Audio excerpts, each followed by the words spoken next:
Ha, tegishli? Charchab ketdi odam, aka. Ikkita barmoq. Qaysi birini tishlasam og'riyapti? Qiyin vaziyatda. Gapirmay, aka. Onam bilan gaplashsam, onam haqli. Ayolim bilan gaplashsam, ayolim ham haq. Boshim otilib ketdi ortda.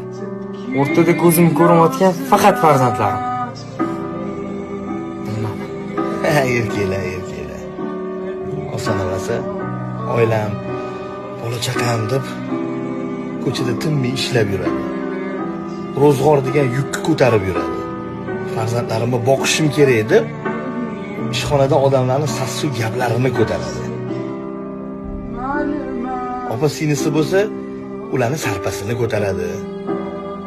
Havasini qilib bo'lgandan keyin uyga borib dam olish o'rniga onasi bilan ayolining o'rtasidagi munosabat degan